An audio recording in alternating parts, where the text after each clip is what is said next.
Hello everybody and welcome to AFRO EPL. We're about to do a review of match days 11 of the Premier League and see exactly how our internationals, our African internationals did on this playing day.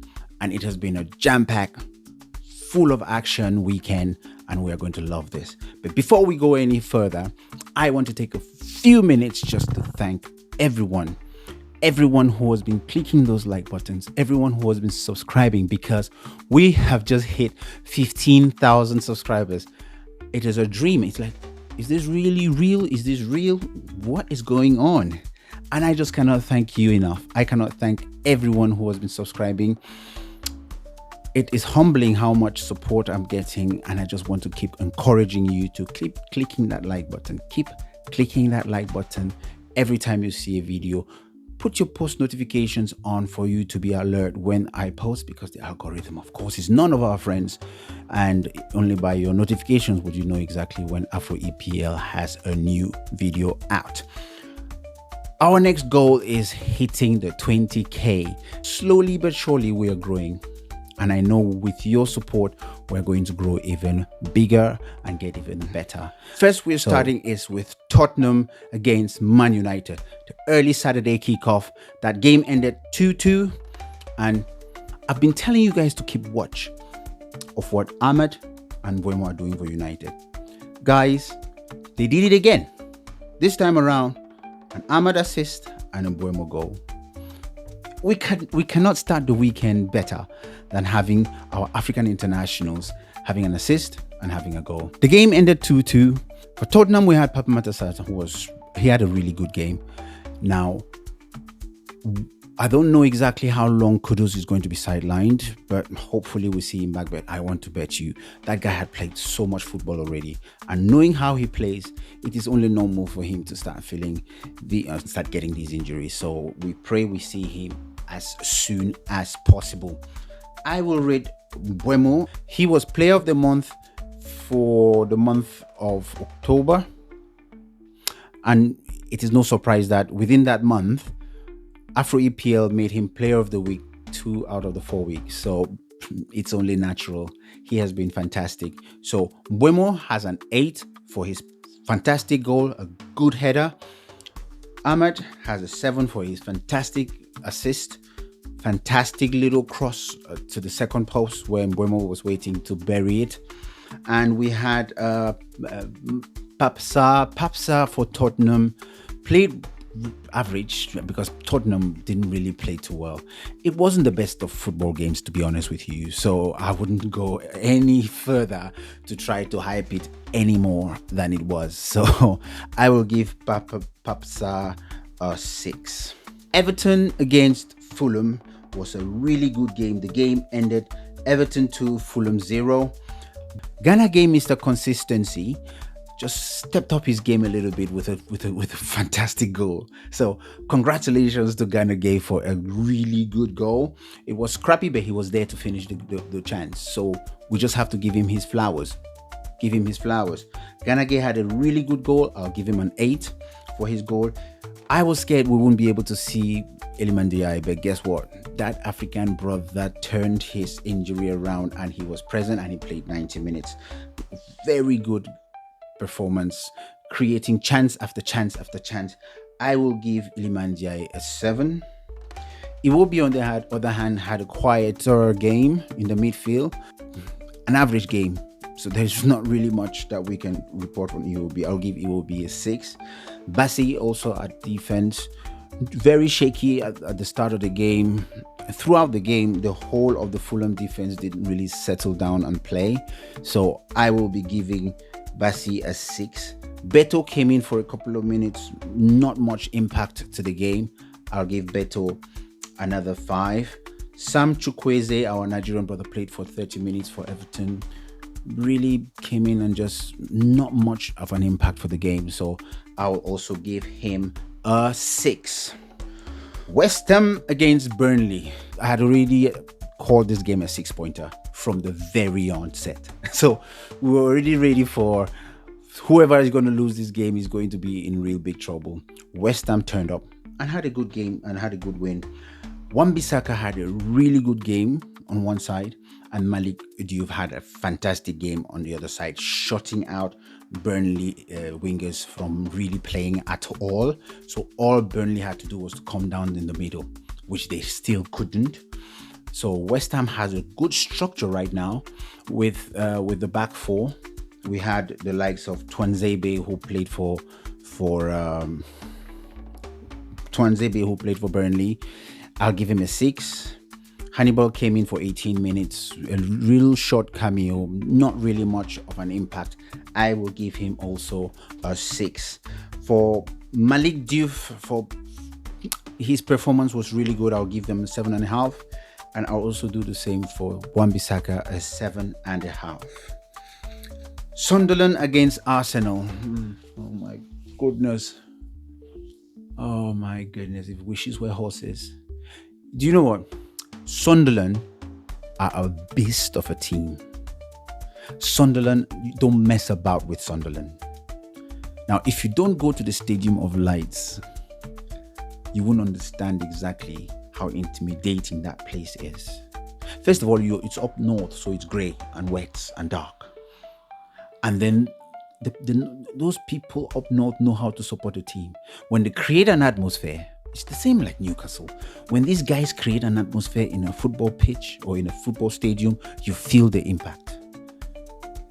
And credit to Arsenal, who stood up to that intimidating atmosphere into the physical nature of the game and turned it around. But Sunderland they are dogged. They never say die. They just keep coming at you. Direct football, physical team, big lads in the back, in the middle, in front.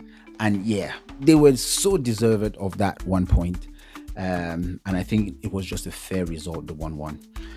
A really good play in the midfield between Sadiki and Xhaka. Those boys work. Every blade of grass, those guys will cover, with the ball, without the ball, disrupting the game, making sure that you don't breathe in the midfield. Yeah, that's what they suffocate you. Ronaldo had Saka taking him front, back, east, west, north, south, and he's really struggled. I think he's the only one who really struggled. So I will give Ronaldo 6 because he had it really tough because Saka was on fire. Whew. Now Sadiki in the midfield, I'll give Sadiki a good 7 because he works like a donkey. That guy doesn't stop. Jesus Christ. No joke. I think he is the most energetic of all African internationals right now, and he has the biggest impact in the midfield. Traore also played in the left side. He played for about 64 minutes. Again, defensively, without the ball, he was working really hard. You could see that. Without the ball, he was supporting his team. With the ball, they really didn't create much, especially in the second half. Adingra came in for 25 minutes at the end, and I'll give him a 6. It's a short cameo, very much coming in just to try to get the team over when it went 2-1, try to support the team to get back up the pitch. So it was a really good game, a fair result for Sunderland, and I'm really happy. Although I'm gutted as an Arsenal supporter, I cannot tell you how happy I am for the Sunderland boys for getting what they deserve, to be fair, because they had a really good first half, and even when they went 2-1 down, they didn't stop. They just kept going. So fair play to you guys from Sunderland. Chelsea against Wolverhampton. Wolverhampton Wanderers. It is peak. Yeah, it's dark, I'm not gonna lie. You know what? I worry about Wolverhampton. Chelsea just steamrolled them. I mean, to be fair, it's not a game that you were expecting Wolverhampton to come up with any kind of a result, but you wanted to see some fight, especially with the fact that they are in a transition with management, or with the managers and with the coach. You would expect to see the guys trying to lay claim for spots in the team. So Chachwell played, but was very average. He played as a wing back. I'll give him a 6. Munitsi didn't start the game, so I think they're trying a new formation. So he was I don't know. He was benched. He came in for 15 minutes at the end of the game. Not really much to add to already a very difficult ground to play at in Stamford Bridge. I'll give him a 5. Yeah. Villa against Bournemouth. That was a surprising score for me. Villa 4, Bournemouth 0. Whew. I didn't see that coming. I know both were coming off a very disappointing weekend last week. But yeah, I was just expecting maybe a tighter game, but Villa just took Bournemouth to the cleaners. Villa just did. Semenyo, for the second week running, had a very quiet weekend, very average. I'll give him a 6. Aldi came in for, I think it was about 26 minutes. Also very average. I'll give him also a 6. Gosan came in for about same time, about 25 minutes. Not much to offer, not much to add to what Aston Villa had already done. So I'll give him a 5 also. Brentford versus Newcastle. Newcastle are struggling. I am worried for Newcastle, especially with the squad they have. I think they're struggling with the fact that with the Champions League, it's having a toll on their league form. So they lost 3-1 to Brentford. Brentford is a difficult place to play, but I didn't expect Newcastle to take the lead and then just give it away. Ouattara had a really good game.